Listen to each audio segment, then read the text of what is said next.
হচ্ছে ভাই বেরাদার যারাই ছিল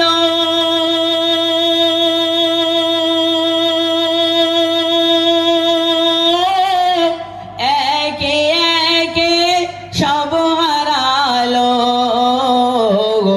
ভাই বেরাদার যারাই ছিল একে একে সব হারালো। তুমি আমি কেউ রব না, তুমি আমি কেউ রব না, দিতে হবে রওয়ানা। 3.5 হাত জায়গা পাবি না রে বিছানা। 3.5 হাত জায়গা পাবি না রে বিছানা। 3.5 হাত জায়গা ছাড়া বেশি পাওয়া যাবে কি? কেউ এরকম আছে নাকি যে আমি একটু গ্রামের নেতা ছিলাম, আমার জন্য একটু 4 হাত মতো দিও? 3.5 হাত জায়গা ছাড়া কিছু পাবেন না, খালি হাতে সবার রওনা দিতে হবে। যুবক ভাইরা মনে মনে ভেবে আছেন যে আমার অন্তত মোবাইল আর চার্জারটা দিলে হবে। কেউ মানে মোবাইল আর চার্জারটা দিলে অন্তত গেমটা খেলবেন, ফ্রি ফায়ার পাবজি ওইটা মোটামুটি চালামান একটু, এরকম চিন্তা ভাবনা আছে নাকি? সবার খালি হাতে যেতে হবে। যে যত বড় মোস্তান হোক, যত বড় এলেম অর্জন করুক, যত জ্ঞান থাক, যাই থাক, সবকিছু ফেলে খালি হাতে চলে যেতে হবে। নিয়ে যেতে হবে কি? নেক আমল। এজন্য এই দুনিয়ার বুকে নেক আমল তৈরি করে যেতে হবে। আল্লাহ তাআলা বলেছেন, আফাহাসিবতুম আন্নামা খলাকনাকুম আবাসা, যে দুনিয়ার বুকে আমি আল্লাহ তোমাদের অনর্থক বাড়াইনি, খামাখায় পাঠাইনি। এজন্য আমার কাছে আসার জন্য আমার আদালতে যদি হাজিরা দিতে হয়, নেক আমল করে আসতে হবে। ওখানে গিয়ে কোনো রকম কোনো মোস্তানি, কোনো গরম, কোনো দাদাগিরি, কোনো ইলমের গরম, কোনো আপনার সম্মানের গরম, কোনো গরম চলবে কি বাবা? যে আমার অনেক টাকা ছিল, আমার একটু ফেরেস্তার লাখখানেক টাকা ঘুষ দিয়ে পার হয়ে যাবো, এরকম কোনো ব্যাপার আছে কি? কোনো রকম কোনো গরম চলবে না। কি এমন টাকার মালিক হয়েছেন আপনি? কি এমন ক্ষমতা দখল করেছেন? কি চেয়ার দখল করেছেন? কতটা জ্ঞান অর্জন করতে পেরেছেন? আপনি কি ফেরাউনের মতো চেয়ার দখল করেছেন? আপনি কি কারুনের মতো টাকা আপনার হয়ে গিয়েছে? কারুনের কত টাকা জানেন? কেতাবের মধ্যে পাওয়া যায়। কারুনকে আল্লাহ এত সম্পদ দান করেছে বাবা। কারুন সম্পদ, কারুনের টাকা যে ঘরের মধ্যে রাখতো, ওই গুদম ঘর, কারুনের টাকা রাখার গুদম ঘর, এমন গুদম ঘরের চাবি, তালার চাবি বহন করার জন্য, তালার কথা শুনি বাবা, ওই তালার চাবি বহন করার জন্য দৈনিক 70টা করে উট লাগতো। জোরে বলেন, কটা করে উট লাগতো? 70টা করে শুধু উট লাগতো তালার চাবি বহন করার জন্য। এই সম্পদ দেশে কে? আবার কেড়ে নিল কে? কারুনও মোস্তানি দেখিয়েছে। কি? মুসা আলাইহিস সালাম ঘোষণা করলো যে কারুন, তোমার এই এত সম্পদ, এত টাকা, তোমাকে যাকাত দিতে হবে। কারুন বলছে, এ তো আমার উপরে মোস্তানি করছে, আমার উপরে ডাক্তারি করে কেন? এর বিরুদ্ধে ষড়যন্ত্র তৈরি করতে হবে। কি করলো কারুন? একটা মহিলা ফিট করলো যে মুসা আলাইহিস সালাম যখন ওই লোকজন নিয়ে যখন বয়ান করবে, তুই শুধু উঠে দাঁড়িয়ে বলবি যে মুসা আমার সঙ্গে জেনা করে। এইটা তৈরি করে নিল কারুন, যে তোকে অনেক টাকা দেওয়া হবে, তুই শুধু একটা কথা বলবি যে তোমরা যাকে নবী বলে মানো, এই মুসা আমার সঙ্গে জেনা করেছে। মুসা নবী বয়ান করতেছেন, হঠাৎ করে মহিলা দাঁড়িয়ে উঠেছে। দাঁড়িয়ে উঠে যাওয়ার পর দেখা গেল আল্লাহর তরফ থেকে তার জবান বন্ধ হয়ে গিয়েছে। জোরে বলেন, চিল্লে বলেন। মেয়েটা মনে মনে বলছে, আল্লাহ আমি মস্ত বড় ভুল করেছি, নবীর বিরুদ্ধে আমি আপনার অভিযোগ দিতে যাচ্ছি, আপনি আমার জবান খুলে দেন, আমি বসে যাবো, আমি বলবো না। বসে গেল, আল্লাহ জবান খুলে দিলেন, পুনরায় আবার ঠেলে উঠেছে। যেই জবান আল্লাহ খুলে দিলেন আবার ঠেলে উঠেছে। এরকম কিছু মানুষ আছে আল্লাহ যখন একটু ভালো দেবে তখন আল্লাহকে চেনে না, বিরাট ব্যাপার। আল্লাহ কি, আমি তো সব করছি, আমার মতো আর কেউ আছে? আছে না নেই? এরা মানুষ নেই? কিন্তু আল্লাহ ছাড়া আপনি কি এক পা ফেলতে পারবেন আল্লাহর রহমত ছাড়া? তো মহিলা বসে গেল, আল্লাহ জবান খুলে দিলেন। পরপর 3 বার যখন এরা উঠেছে, আল্লাহ তাআলা দেখছে তো আর হবে না, তখন লাস্ট মহিলা একবার উঠেছে, ও মুসার বিরুদ্ধে বলবে, আল্লাহ জবান বন্ধ করে দিয়েছে। এইবারে মহিলা একবার লাস্ট তওবা, আল্লাহ আমি আর বলবো না, এই লাস্ট আপনি আমার জবান খুলে দেন। আল্লাহ মুসার জবান খুলে দিয়ে এই মহিলার জবান খুলে দিলে। মহিলা বলছে, পয়গম্বর মুসা, আমি উঠেছিলাম আপনার বিরুদ্ধে অভিযোগ করার জন্য, কিন্তু এখন আমি আমার নিজের ভুলটা বুঝতে পেরেছি। আমি এই মানুষের সম্মুখে বলে দিতে যাচ্ছি, কারণ আপনার বিরুদ্ধে ষড়যন্ত্র তৈরি করেছে, আমাকে লক্ষ লক্ষ টাকা দিয়েছে, আপনার বিরুদ্ধে আমার অভিযোগ দিতে বলেছে যে আপনি আমার সঙ্গে জেনা করেছেন। মুসা আলাইহিস সালাম বিরাট রেগে গিয়েছে। মুসা নবীর আল্লাহ বিরাট রাগ দিয়েছিলেন। আল্লাহ পয়গম্বর মুসাকে এত রাগ দিয়েছে, যখন উনি রেগে যেতেন, কিতাবের মধ্যে এসেছে ওনার চুলগুলো পাগড়ির ভিতর থেকে সোজা হয়ে উপরে উঠে যেত। জোরে বলেন কিরকম রাগ! মুসা পয়গম্বর রেগে গিয়ে ফেরাউনের বাবুর্চির এক চড়ে দুনিয়াতে হটিয়ে দিয়েছে। একটা চড় বেড়েছে, বাবুর্চি শেষ। কিরকম রাগ বলেন দিন? এই রাগ দিয়ে থেকে আল্লাহ। আবার আল্লাহ বলছে, পয়গম্বর এই রাগ কিন্তু তোমার সব জায়গায় দেখানো যাবে না। আমার কালেমার বাণী, আমার তৌহিদের বাণী যদি তুমি শোনাতে চাও, এই রাগ তোমাকে দেখানো যাবে না। সহজভাবে, শালীন ভাষায়, নরম ভাষায়, ভদ্রভাবে আমার কালেমার দাওয়াত দেবে। তো পয়গম্বর মুসা বিরাট রেগে গেলেন। রেগে যাওয়ার পর বলছে, আল্লাহ আপনি জমিনকে আমার গোলাম করে দেন। আল্লাহ তাআলা জমিনকে মুসার গোলাম করে দিলেন। জমিনকে মুসা অর্ডার দিলেন, এই জমিন কারুনের হাঁটু পর্যন্ত আঁকড়ে ধরো। জমিন কারুনের হাঁটু পর্যন্ত আঁকড়ে ধরলো। আস্তে আস্তে আস্তে গোলা পর্যন্ত, শেষ পর্যন্ত কারুনকে আল্লাহ বিদায় দিয়ে দিলেন। আল্লাহ তাআলা ডাক দিয়ে বলেন, ও পয়গম্বর মুসা ভালো করে শুনে নাও, ওই কারুন যে বড় অন্যায় করেছে। ঠিক আছে, ঠিক আছে, না ঠিক আছে, এমনিতে আপনার এই মাইকের ডিস্টার্ব হচ্ছে, যেন বলতে কষ্ট হচ্ছে, একটু ভাসিয়ে দিলে ভালো হয়। ভাসিয়ে দিলে বাইরে চোখগুলো সব জড়িয়ে যাবে, লোকে ভাষা বুঝতে পারবে না। আল্লাহ তাআলা বলেন, মুসা কারুনকে যখন, জমিনকে যখন তোমার গোলাম বানিয়ে দিলাম, তুমি অর্ডার দিলে জমিন কারুনের হাঁটু পর্যন্ত আঁকড়ে ধরো, কোমর পর্যন্ত আঁকড়ে ধরো, গলা পর্যন্ত আঁকড়ে ধরো। কারণ ওই সময় চিল্লায়া চিল্লায়া বলতেছে, মুসা আমাকে বাঁচাও, আমাকে বাঁচাও, আমি আর করব না, আমি যাকাত দেব, তোমার কথা মতো চলবো। আল্লাহ বলে, রে মুসা ভালো করে শুনে নে, ওই কারুন যদি তোকে না ডেকে মুসা আমাকে বাঁচাও, আমাকে বাঁচাও এই কথা না বলে যদি একবার বলতো আল্লাহ আমাকে বাঁচায় নেন, আমি আল্লাহ ওই কারুনকে সারা জিন্দেগির গুনাহ মাফ করে দিয়ে আমি আল্লাহ কারুনের কুদরতি কোলে উঠায় নিতাম। জোরে বলেন সুবহানাল্লাহ। তাহলে আমার আল্লাহর কত মায়া, বুঝতে পারছেন?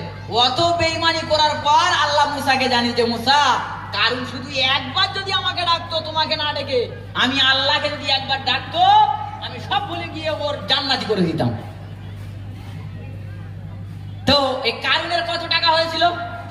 তাহলে বর্তমান বলেন আর অতীতে বলেন আর ভবিষ্যতে বলেন, কারুনের মতো টাকার মালিক আছে আর কেউ? এখন পৃথিবীতে যারা টাকার মালিক আছে, কেউ কারুনের মতো হতে পেরেছে? তাহলে কিসের এত গরম? কিসের টাকার গরম দেখাবেন আপনি? আপনি কিসের মস্তানির গরম দেখাবেন? আপনি কিসের এত আমলের গরম দেখাবেন? কিসের এলেমের গরম দেখাবেন? কি এমন ভালো বয়ান করতে পারেন? কত নামাজ পড়েছেন? একজন ব্যক্তি বলতে পারবেন যে আমার একটা ইবাদত কবুল হয়েছে? আছে কেউ? অতীতে বলেন, বর্তমানে বলেন, ভবিষ্যতে বলেন, একজন মানুষকে উঠে দাঁড়িয়ে আমরা বলতে পারবো যে আমি একদিন ওই নামাজটা পড়েছিলাম বা সেই ওই জলসায় গিয়ে 1 লাখ টাকা দান করেছিলাম, ওইটা আমার কবুল হয়ে গেছে? এরকম আছে কোনো মানুষ যে আমি বলবো যে আমার দান কবুল হয়েছে? নেই। কিন্তু আপনারা জানেন, এই দুনিয়াতে আমার নবীর মুখের ঘোষিত 10 জন সাহাবী জান্নাতি সার্টিফিকেট পেয়েছিলেন। পেয়েছেন না পাননি? আচ্ছা বলেন দিন, এই 10 জন সাহাবীর মধ্যে যারা জান্নাতি সার্টিফিকেট পেয়েছে, এই 10 জনের মধ্যে 1 নম্বরে কার নাম জানা আছে বাবা? মাশাআল্লাহ, আমার বাবাজি বলে দিলেন, আবু বকর সিদ্দিক রাদিয়াল্লাহু তাআলা আনহু। এই আবু বকর সিদ্দিক রাদিয়াল্লাহু তাআলা আনহু জান্নাতি সার্টিফিকেট পাওয়ার পর আপনারা বলেন, দুনিয়ার বুকে তার আর কোনো টেনশন, চিন্তা, পেরেশানি থাকে কি? যে ব্যক্তি দুনিয়ায় জান্নাতি সার্টিফিকেট পেয়েছে, তা আবার রসুলের মুখ থেকে, রসুলের কোনো কথা সত্য না মিথ্যা? রসুলের কথা মিথ্যা হতে পারে? তাহলে রসুল যে কথা বলেছেন একেবারে 100%-এর, দুনিয়ায় যত পার্সেন্ট আছে সব পার্সেন্ট ফেল সত্য। তাহলে রসুল বলেছেন আমার 10 জন সাহাবী জান্নাতি, তার মধ্যে 1 নম্বরে নাম আবু বকর সিদ্দিক। এই আবু বকর সিদ্দিক জান্নাতি সার্টিফিকেট পাওয়ার পর এত টেনশন, চিন্তা ভাবনা। মুসলমান ভাইরা আমার, ও জওয়ানেরা, যুবকেরা, মায়েরা, বোনেরা, বেটিরা, খুব ভালো করে শুনে নেন। মুসলিম জাহানের প্রথম খলিফা 10 জন সাহাবী জান্নাতি সার্টিফিকেট, 1 নম্বরে যার নাম আবু বকর সিদ্দিক রাদিয়াল্লাহু তাআলা আনহু, নামাজে দাঁড়ায়া দাঁড়ায়া কান্না করে। আল্লাহর নবীর সাহাবীরা প্রশ্ন করলেন, হুজুর আপনি নামাজে দাঁড়িয়ে দাঁড়িয়ে কান্না করলেন কেন? আবু বকর সিদ্দিক রাদিয়াল্লাহু তাআলা আনহু বলেন, ও আমার সাহাবায়ে কেরামেরা, ও ভাই সাহাবায়ে কেরাম, ভালো করে শুনে নাও। আমি আবু বকর সিদ্দিক রাদিয়াল্লাহু তাআলা আনহু, আমি যখন আজকের নামাজের মধ্যে দাঁড়ায় গেলাম, নামাজে দাঁড়িয়ে যাওয়ার পর আমি সূরা ফাতিহা তেলাওয়াত করলাম। সূরা ফাতিহার পর কোরআনের আয়াত পড়তে শুরু করে দিলাম। কোরআনের একটা আয়াত আমি পড়তে শুরু করলাম, ইন্নাল্লাহা আশতারা মিনাল মুমিনিনা আনফুসাহুম ওয়া আমওয়ালাহুম বিআন্না লাহুমুল জান্নাহ। আল্লাহ তাআলা বলেন, ও দুনিয়ার মানুষ, আমি আল্লাহ তোমাদের জান মাল নিয়ে নিলাম, বিনিময়ে আমি আল্লাহ তোমাদেরকে জান্নাত দিয়ে দিলাম। আবু বকর সিদ্দিক রাদিয়াল্লাহু তাআলা আনহু বলেন, এই আয়াত যখন আমি পড়তে শুরু করে দিলাম, আমার চোখ বেয়ে বেয়ে পানি পড়তে শুরু করলো। সাহাবায়ে কেরাম জিজ্ঞাসা করলেন, ভাই আবু বকর, এই আয়াতের মধ্যে আল্লাহ তাআলা যে কথা বলেছেন, যে ঘোষিত করেছেন আল্লাহ তাআলা, এটা তো আমাদের জন্য খুশির সংবাদ, এটা তো আমাদের জন্য আনন্দের সংবাদ। আল্লাহ তাআলা আমাদের জানমাল নিয়ে নিয়েছে, বিনিময়ে আল্লাহ জান্নাত দিয়ে দিয়েছে। এই আয়াতে আপনার কান্না করার কারণ কি? খুব ভালো করে খেয়াল করবেন, অতি দামি একটা কথা বলছি বাবা। আবু বকর সিদ্দিক বলেন, আমি আবু বকর, আমার একটা কাপড়ের দোকান আছে, আমার কাপড়ের দোকান থেকে সপ্তাহখানেক আগে একজন মহিলা আমার কাপড়ের দোকান থেকে একটা কাপড় কিনে নিয়ে গেল। নিয়ে যাওয়ার পর 1 সপ্তাহ পরে বান্দি ওই কাপড়টাকে ফিরিয়ে নিয়ে এসে বলে, আবু বকর, তোমার দোকানের কাপড় আমার পছন্দ হয়নি। আবু বকর, তোমার কাপড়টা তুমি ফেরত নাও, আমার দেওয়া টাকাটা পুনরায় আমাকে ফেরত দিয়ে দাও। আচ্ছা বলেন, আমরা যারা দুনিয়ার বুকে ব্যবসা করি, বাণিজ্য করি, আমাদের কাছে যদি কেউ কোনো, আমরা যারা দোকানদার আছি, যদি আমাদের কাছে ওই রকম মাল নিয়ে আর 1 সপ্তাহ পরে এসে বলে যে শহীদুল তুই এটা ফেরত দিয়ে দিন, আমরা কি বলবো? মাথা খারাপ হয়ে গেছে নাকি? 1 সপ্তাহ পরে ফেরত হয়? বলবো না, বলবো না। আবু বকর সিদ্দিক রাদিয়াল্লাহু তাআলা আনহু বলেন, আমি আবু বকর ওই মহিলা কাপড়টা যখন ফেরত নিয়ে এলো, আমি আবু বকর মহিলার কাপড়টা ফেরত নিলাম, মহিলার দেওয়া টাকাটা আমি আবার ফেরত দিয়ে দিলাম। ভাইরা আমার, বাবাজিরা, আবু বকর সিদ্দিক ডাক দিয়ে বলেন, ও সাহাবায়ে কেরাম, শুনে নাও, জেনে নাও, আমি আবু বকর সিদ্দিক নামাজে দাঁড়ায় দাঁড়ায় কান্না করলাম। কান্না করার কারণটা শুনে নাও। আমি আবু বকর যেদিন দুনিয়া থেকে বিদায় নেব, আমার যেদিন বিদায় ঘন্টা বেজে যাবে, আমি যখন কবরের দেশে পাড়ি দেব, পাড়ি দেওয়ার পর হাসরের ময়দানে আমার আল্লাহ যদি ডেকে বলে, আবু বকর, ও আবু বকর এদিকে এসো বাবা আবু বকর। আবু বকর শোনো শোনো আবু বকর, তোমার নামাজ আমি আল্লাহ পছন্দ করিনি আবু বকর। ও আবু বকর, তোমার রোজা আমি আল্লাহ আমার দরবারে পছন্দ হয়নি আবু বকর। আবু বকর, তোমার দান খয়রাত আমি আল্লাহ আমার দরবারে গ্রহণযোগ্য হয়নি আবু বকর। আবু বকর, তুমি নবীকে মহব্বত করেছিলে, আমি আল্লাহ পছন্দ করিনি আবু বকর। তোমার নামাজ তুমি নিয়ে যাও, তোমার রোজা তুমি ফেরত নাও, তোমার দান খয়রাত তুমি ফেরত নাও, তোমার তাসবিহ তেলাওয়াত তুমি ফেরত নিয়ে যাও আবু বকর। তোমার ইবাদত তুমি ফেরত নাও, আর আমার দেওয়া জান্নাত তুমি ফিরায়া দাও। আমি আবু বকর আজকের নামাজের মধ্যে এই আয়াত পড়ে চোখের পানি বেয়ে কান্না করলাম।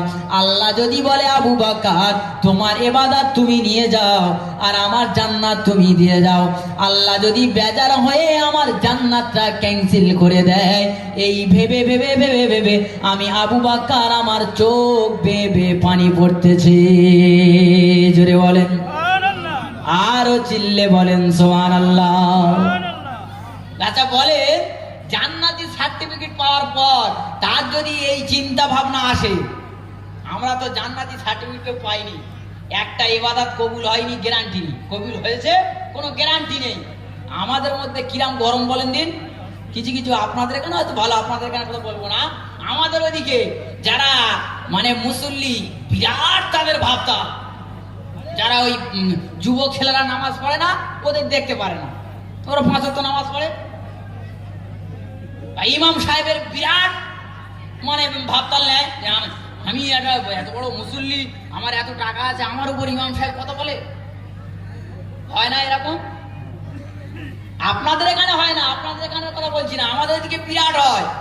ইবাদত কবুল হয় না, কোনো গ্যারান্টি নেই। কবুল না হয়ে যদি আমাদের মধ্যে এই গরম আসে, আর যদি ইবাদত কবুল হতো তাহলে ইমাম সাহেব মনে হয় আর আসতো বাড়ি ফিরত না। ইমাম সাহেবের লাশ পৌঁছে তারপর বাড়ি ফিরত। ভাইরা আমার, বাবাজিরা, ভুল বুঝবেন না, আমি আপনাদের কাছে বলতে চাই, জীবনে চলার পথে নরম ভাবে চলতে হবে বাবা, শালীন ভাবে চলতে হবে, ভদ্রভাবে চলতে হবে। নিজের মধ্যে কোনো গরম রাখলে চলবে না। টাকার গরম, আপনার এমের গরম, আপনার সম্মানের গরম, কোনো গরম চলবে না বাবা। একমাত্র গরম যদি দেখাতে হয়, কবরে গিয়ে আমলের গরম দেখাবেন, ঠিক না? তাহলে এই দুনিয়ার বুকে কোনো গরম দেখানো চলবে না। আপনি যাই হন, যত টাকার মালিক হন, আপনার ব্যবহার আচার আচরণ নরম, ভদ্র, শালীন হতে হবে, তারপরেই আপনি রসুলের উম্মত বলে দাবি করতে পারবেন। আসলে আমরা বক্তারা বলেন, ইমাম সাহেব বলেন, এখন তো মানুষ ওয়াজ শোনার আর অভাব নেই, পকেটে পকেটে মোবাইল মানে ওয়াজ আছে, তাই এ সারি না কেন? আমরা এত বলছি আলেম ওলামা, তা আমরা সারছি না কেন? কারণটা কি জানেন? একটা কারণ খুব মানে ভেবে ভেবে যেটা বার করলাম, মানে আমরা এই আলেম ওলামা এদের প্রতি একটা ধারণা আলাদা এসে গেছে, যে এরা এখন কিরকম হয়েছে, মানে স্টেজে বলেন আর মাইকে বলেন, এরা উঠলে শুধু একে অপরের গিবত গিল্লা করে, পর সমালোচনা করে, এইরকম ভাবি না বাবা। কিন্তু এটা ভাববেন না, আলেমদের প্রতি একটা ভালোবাসা রাখবেন, তারপরে আপনি ওর কথাগুলো নিতে পারবেন, নিজের মধ্যে গ্রহণ করতে পারবেন। দেখবেন যে যাকে ভালোবাসে, এই যারা প্রেমিক প্রেমিকা, ছেলে মেয়ে যারা প্রেম করে, এই যারা প্রেম করে দেখবেন ওরা ওই ফোন করে কিছু কথা বলে না, কিন্তু শুধু জিজ্ঞেস করে কি করছো, এই বসে আছি। ভাত খেয়েছো? হ্যাঁ। ঘুমোবে কখন? এই কোন শোবো। তোমার আব্বা কোথায়? ওখানে। মা কোথায়? রান্না করছে। আচ্ছা, এই কথা শুনতে কি ভালো লাগে? কিন্তু ভালো লাগছে কি করে? যে ও ওকে ভালোবাসে বলে, ভালোবাসে বলে যাই বলছে ভালো লাগছে।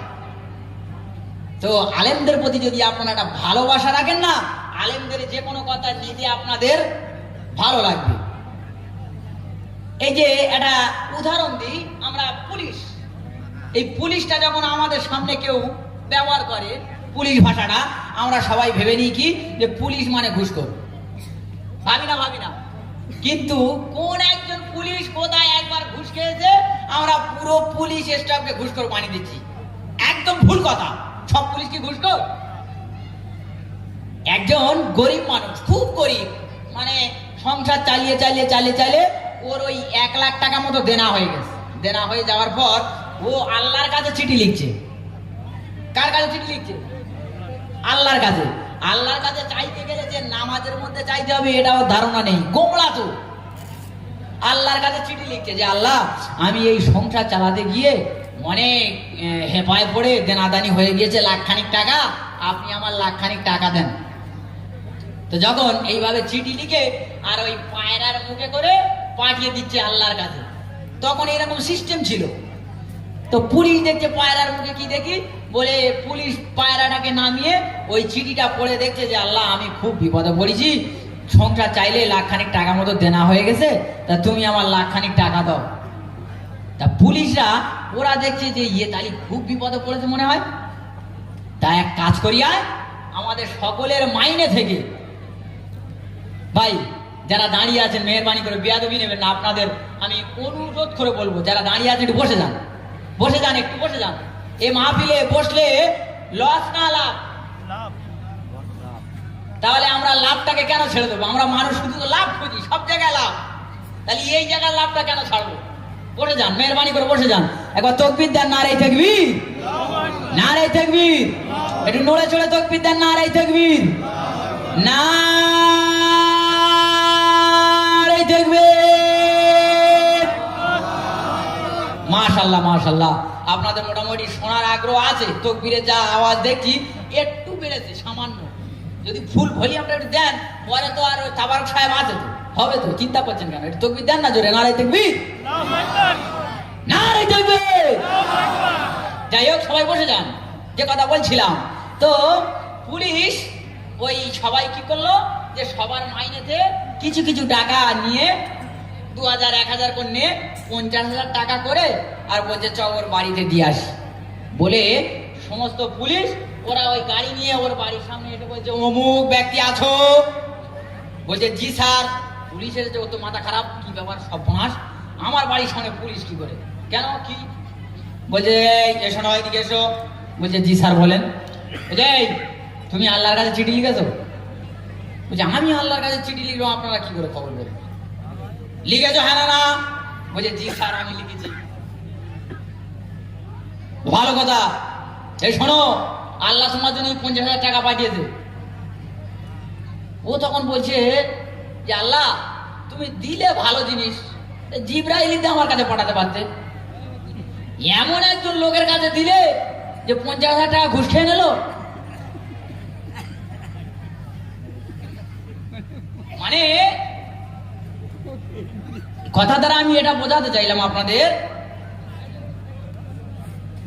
যে মানুষের উপরে সব সময় ধারণাটা ভালো রাখতে হবে। আলেম বলেন আর যে যে স্তরের মানুষ হোক, প্রথমত তার উপরে ধারণা ভালো রাখতে হবে আপনার। আপনি তার সঙ্গে মিশুন, চলুন, কথাবার্তা বলুন, ব্যবহার করুন তার সঙ্গে, তারপরে আপনি বুঝতে পারবেন সে কিরকম মানুষ। এজন্য আলেমদের প্রতি এই মহাব্বত ভালোবাসা যদি থাকে, এই কথাগুলো নিতে আমাদের ভালো লাগবে। আর আমাদের আলেমের প্রতি মহাব্বত ভালোবাসা নেই বলে আমরা এই কথাগুলো নেই না, আলেমরা আলেমের মতো বলে যায়, আমরা পরিবর্তন হই না, এটাই আমাদের অভাব। আল্লাহ তাআলা আমাদের সকলের সঠিক বুঝ দান করুন। সকলে বলেন আল্লাহুম্মা আমিন, জোরে বলেন আল্লাহুম্মা আমিন। একটু দরুদ শরীফ পড়েন, আল্লাহুম্মা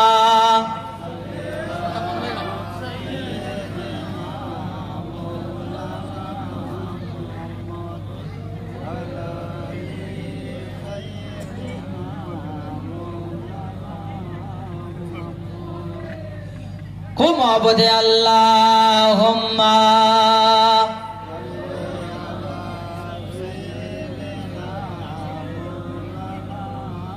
ওয়া আলা আলি সাইয়্যিদিনা।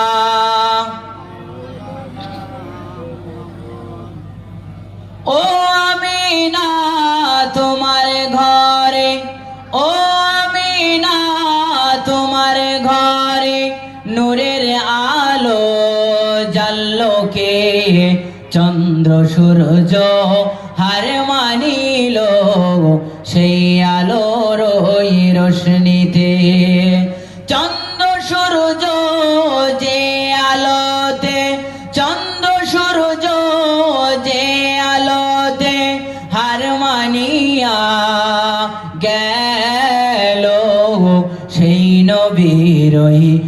মহাব্বতে দরুদ মুমিন পড়ো আল্লাহুম্মা সাল্লি আলা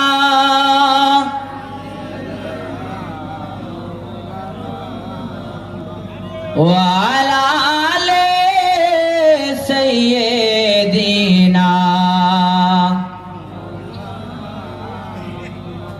কাজ করিতে গেলেন নবী, ও নবী খাদিজা বিবির বাড়িতে।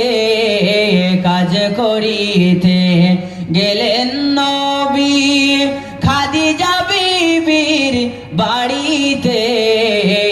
আর নবীর প্রেমে মগ্ন হলো পরকালের আশাতে। লাইলির প্রেমে মজনু পাগল, ইউসুফের প্রেমে জুলাইখা। নবীর প্রেমে বেলাল পাগল, আরো পাগল খাদিজা। আল্লাহুম্মা সাল্লি আলা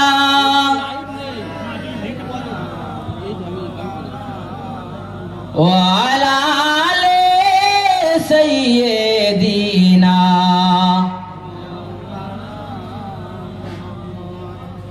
আলহামদুলিল্লাহ, আমি আপনাদের সম্মুখে সংক্ষেপে আলোচনা করলাম। আমার কথার দ্বারায়, ভাষার দ্বারায় যদি আপনারা ব্যথা পেয়ে থাকেন, কষ্ট পেয়ে থাকেন, আল্লাহর রাস্তে আমাকে ক্ষমার নজরে দেখবেন। আমি কারো বা সন্তান, কারো বা ছোট ভাই, এরকম সম্পর্কের হয়তো। এজন্য আমরা মানুষ সবাই ভুলকারী, হয়তো বলতে বলতে এমন কথা বলে ফেলেছি, ভুলও বলে ফেলেছি, আল্লাহু আলাম, আল্লাহ বেশি জানেন। তো কথার দ্বারা যদি আপনারা ব্যথা পেয়ে থাকেন, আল্লাহর রাস্তায় ক্ষমার নজরে দেখবেন। আপনারা আমার জন্য দোয়া করবেন, আমিও আপনাদের জন্য দোয়া করব। আল্লাহ তাআলা আমাদের সকলে ইসলামের উপরে থাকার মতো তৌফিক দান করেন। সকলে বলেন আল্লাহুম্মা আমিন। জোরে বলেন আল্লাহুম্মা আমিন। আরো জোরে বলেন আল্লাহুম্মা আমিন। নারে তাকবীর, নারে তাকবীর। আপনারা আমার জন্য দোয়া করবেন, আমিও আপনাদের জন্য দোয়া করব। আল্লাহ তাআলা আমাদের সকলে শোনার থেকে বেশি বেশি করে আমল করার তৌফিক দান করেন। সকলে বলেন আল্লাহুম্মা আমিন। বক্তা আসবেন, আমাদের আকাঙ্ক্ষিত, আপনাদের সুপরিচিত, সুমধুর ভাষী কোকিল কণ্ঠী বক্তা, সুদূর আপনার সেই সুন্দরবন বারুইপুর থেকে আগত, আপনাদের অনেকের চেনা, আবার অনেকের অচেনা, আসছেন আপনাদের সম্মুখে কোরআন ও হাদিস থেকে সুমধুর বাণী পেশ করবেন। আপনারা ধীরে স্থিরভাবে শ্রবণ করবেন। আমি এই পর্যন্ত ইতি করলাম। আমার ভাই আপনাদের সম্মুখে কিছু কথা বলবে, আপনারা শোনেন, তারপরে বক্তা সাহেব আসছে। প্রাণ ভরে উচ্চ কণ্ঠে দরুদ শরীফ আল্লাহুম্মা